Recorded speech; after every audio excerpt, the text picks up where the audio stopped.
What's up, YouTube? It's this day. I'm back with another video. I saw the comment from one of my subscribers. I don't have many subscribers, but subscribe to the channel, that they wanted to hear my Meps experience in detail. So I'm gonna give that to you now. The reason why I haven't posted another video is not because I don't want to put out the content, because before I joined the Air Force, when people were posting videos, I was like, please, like, why make more, like, I want to hear it all. Like, I just wanted to be in the know.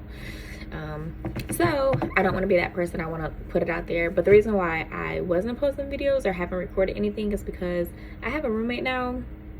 I don't know if I said that before, and I just don't like talking like freely in front of her. And it's not anything against her, it's just like I respect people's space and their privacy, and I don't want to just be in here rambling and she might like be on her phone, or she might be trying to watch TV or iPad or whatever the case may be.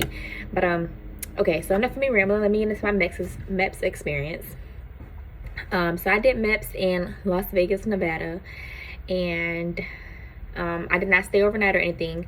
What happened was I pulled up to Meps. They opened the doors at like 6:15. We all stood outside in lines. It was like, I'm gonna say it was like 20 of us, and we were 5 in each row, standing with our hands at our side. And then the sergeant was calling our name in the order that they needed us. I guess the order that they had us on their little pamphlet. And when we went into the door, we had to go through a metal detector. So ladies, take out your piercings. I last minute had to take out my belly ring. So no jewelry. You're going through metal detectors, taking your shoes off. You're quiet. You're gonna sit in some chairs and wait for somebody else to call your name, and they're not gonna be nice. Well, thus far they haven't been nice. So when he called my name, all he did was give me a name tag. It had my last name on it. I stuck it to my shirt and went in the room and sat down to wait for further instructions. So after everybody did that process and we're all sitting in the room, then like a more chill, relaxed sergeant came in. And he was basically just telling us like the rundown for the day, that we were going to do, they're going to get our body weight. We were going to get blood drawn. We were going to do a vision test, a hearing test.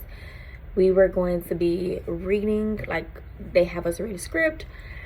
And basically if you and he kept stressing like, if you have to use the bathroom now, like by all means go ahead and do so, but you will not leave Meps without giving us a pee sample. So once it comes to the urinalysis sample, don't go in there and be like, oh my gosh, I can't pee. So anyways, so he left out. Then two just like employees came in. They might have been like other airmen, or I don't know what you call Marines, but they were like other service members, like they were just working at Meps. They came in. It was a guy and a girl, and right away they went and got our weight, our body weight. And let me tell you, I was supposed to weigh 110 before I was able to leave, but I did not weigh 110. I was weighing like 107, 108. So that morning I drank so much water that I was in there like bouncing around. I had to pee so bad, but I knew if I peed, I wasn't gonna be able to give them a sample later. So I'm in there just bouncing around. But they wanted to do our body weight first, and that's why I drank the water, because I'm like, if I have a full bladder, maybe it will help me weigh more. That was the stupidest thing I could have thought, but I did. So right after we got our weight taken, I was like, I'm sorry, can we go do the urine sample, because I gotta go. And then all of a sudden everybody was like, yeah, me too. And the lady was like so annoyed that I said that, because she didn't want to do the urine sample. She wants to go do the blood draw, but shoot, I had to pee. So I was the first one in. We did the urine sample. They basically were just testing us, making sure that we weren't pregnant. So we did that, and then we did the so you just pee in a cup, like you're in the stall and the lady is just standing there watching you. And just fill up a little bit, and then go ahead, finish handling your business, wipe, wash your hands. You can leave out, wash your hands, and then you just set your cup like in the little booth, and they're gonna test it to make sure that you're not pregnant or anything. So that happened. After that, I went and I did the reading test. So basically they gave us a paragraph and I had to read through it, and he just wanted to make sure that while I was reading, I wasn't going to stumble over my words and that I wasn't going to get words mixed up or not know how to say something, I guess. So I passed that. As soon as that one was over, in the same room, I put my I did like the vision test. If you guys have ever got your eyes tested before, that's exactly what it was. Put my face in the thing, and it was like, which letter can you see better? Is it the left eye, the right eye? Is it blurry or clear? Is this one better or not? Like, it was a basic vision test. If you ever got your eyes tested at a optometrist. So after that was over, I literally went from one chair right to the next chair, and I did another part of a vision test. And this one was basically there's a bunch of dots, and one of them is like really close up to your face, and then the other ones is really far back, and it's gonna say A, B, C, or D. So you basically say B is really close to my face, and then you go down to the next line and you be like, D, those dots are really close to my face. I got a blue piece of paper. I guess I should have I could have drew this out, but so that's what happened next. And then as soon as I left out of there, so I passed that. As soon as I left out of there, I went into to do the hearing test. So basically I went into this booth. I had some headphones on, and there's gonna be like little beeps, and you just press the button every time you hear a beep. But I'm not gonna lie, after a while I couldn't hear any more beeps. But I remember watching other people YouTube videos, and it was like, just keep clicking it, just keep clicking it. Like, don't be excessive, but like wait 3 or 4 seconds and then click it again. I'm not saying that you should go in there and do that, but I am saying after a while you ain't gonna hear them beeps no more, but they're there. So somehow I passed that too. As soon as I left the hearing test, I went and got my blood drawn. I sat in the chair. She put my left arm, and she took like 4 little tubes of blood. I'm not really sure what they were testing for, so I can't lie and tell you that I know, because I really don't know. So that part happened, and then right after the blood draw, I came out and I sat in some chairs and I waited. This was the actual physical. This was the part when you get in naked, okay? So basically, they let the females go first. We went in one by one. I went in, basically just confirmed that I am Desmond Day. I am, you know, the person on the paperwork. What did we do first? I left the room and I got undressed. I got down to just my bra and panties. And then I did a couple tests. Like, I did the duck walk. You're going to get down and you're going to do the duck walk. I bent over. I was able to touch my toes.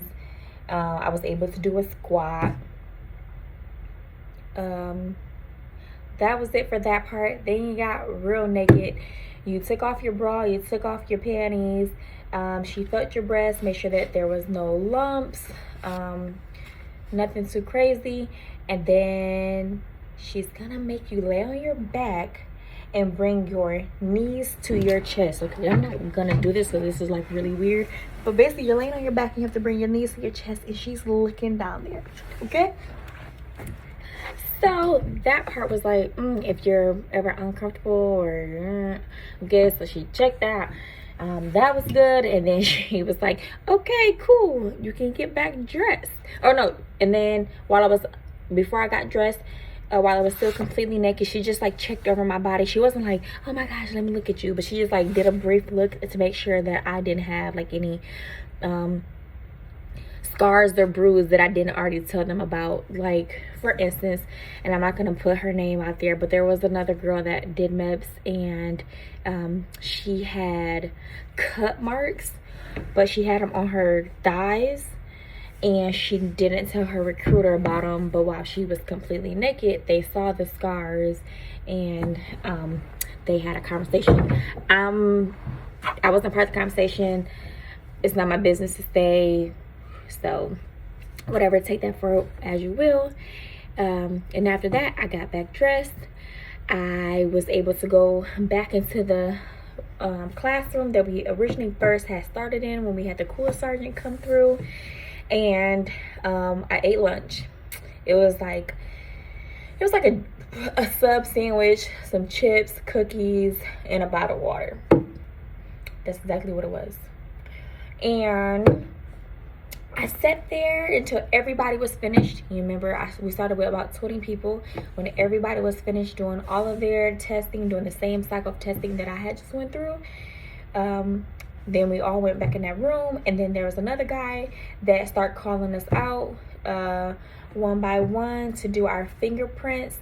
And that basically meant you passed. Like, it's over, you passed. Take this to your recruiter, and congratulations, you move on to the next process. So he took my fingerprints and he asked me, did I drive or did someone bring me? And I told him I drove. So he was like, okay, you're good to go.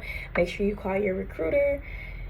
So I did. As soon as I got in my car, I was still in the parking lot, I called my recruiter and I told him that everything went good. I passed. Like, there was nothing weird. I didn't get disqualified at MEPS. And he was like, coming to the office. As soon as I came into the office, I basically got my printout of my job sheets of like all the jobs that I was eligible for. And then I had to make my list. He didn't pressure me to like do my list right then and there. I think he gave me the weekend to get it done. But I basically put my job preferences in order from 1 to 10. And then I also told him what day I was looking forward to leaving. So like me, for instance, I said I wanted to leave after June 30th. And that's exactly what happened, because I left July 5th.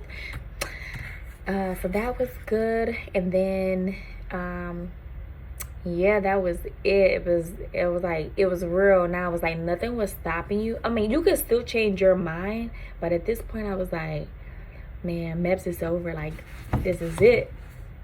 My journey moves forward. So that was pretty much my MEPS experience. It wasn't because I lived in Vegas and there's a MEPS center right there in Vegas. I didn't have to leave like and go out, and I didn't do like the overnight stay at MEPS how some people do. So yeah, if you live in a state where there's a MEPS center right there, you're more than likely not staying the night there. Like, the military is not about to pay for a hotel when they don't have to. So yeah, they're very frugal with their money in that sense. But that was my MEPS experience. There's not too much more to say. I see this video is already at 13 minutes. I guess I better stop talking. More content coming soon. I say that, and then I also say I'm gonna figure out how to edit these videos. And truth be told,